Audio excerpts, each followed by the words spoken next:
পুলিশের গাড়ি একের পর এক আসছে। উচ্ছেদ অভিযান আরম্ভ হয়ে গেছে দামছড়া এলাকায়। সেখানের মানুষের অবস্থা খুবই বেহাল। তাদের জায়গা নেই যাওয়ার, তাদের থাকার মতো কোনো জায়গা নেই। মানুষ খুব অসহায় হয়ে পড়েছে। পুলিশের গাড়ি একের পর এক আসছে। সেখানে জমিয়তের লোক আজ পরিদর্শন করেছেন, সাধারণ মানুষকে সান্ত্বনা দিয়েছে। তো এলাকাত মানে আহিছে মানে উচ্ছেদ হ'ব, যেহেতু আগামী 16 তাৰিখ আমি দেখিব পাইছোঁ উচ্ছেদ হ'ব, তো কি ক'ব আপুনি? হয়, জানে আপোনালোকে অসম ৰাজ্যিক জমিয়ত উলামাৰ সন্মানীয় সভাপতি মৌলানা মুস্তাক আনৱাৰ সাহেব আৰু সাধাৰণ সম্পাদক মৌলানা আব্দুৰ ৰছিদ কাছিমি সাহেবৰ নিৰ্দেশক্ৰমে মই আমাৰ হাইলাকান্দি জিলা জমিয়ত উলামাৰ সম্পূৰ্ণ টীম আমি আজি হাইলাকান্দি জিলাৰ দামচৰা য'ত উচ্ছেদ হ'ব উচ্ছেদস্থলীত আমি উপস্থিত হৈছোঁ। আপোনালোকে জানেই গোটেই অসমত ইতিমধ্যে উচ্ছেদ অভিযান আৰম্ভ হৈছে। ফৰেষ্ট ৰেঞ্জৰ পৰা বা বিজিআৰ পিজিআৰ পৰা উচ্ছেদ হৈ গৈ আছে। আমি আৰম্ভণিৰ পৰাই অসমৰ মাননীয় মুখ্যমন্ত্ৰী মহোদয়ক অনুৰোধ জনাইছোঁ, মেমৰেণ্ডাম দিছোঁ, বিভাগীয়ভাৱে আমি মেমৰেণ্ডাম তেওঁলোকক প্ৰদান কৰিছোঁ। এইকাৰণেই যে তেওঁলোক ভাৰতীয় নাগৰিক আৰু নাগৰিকসকলৰ মৌলিক 3টা অধিকাৰ আছে: অন্ন, বস্ত্ৰ, বাসস্থান। অন্ন, বস্ত্ৰ, বাসস্থানৰ পৰা বঞ্চিত হ'ব নালাগে নাগৰিকসকল।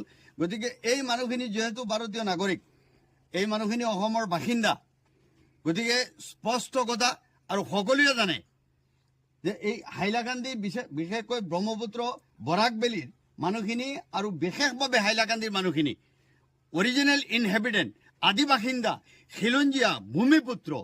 এওঁলোক দৰিদ্ৰ সীমাৰেখাৰ তলত থকাৰ বাবেই তেওঁলোকে আজি ইয়াতে আহি বসবাস কৰিছিল।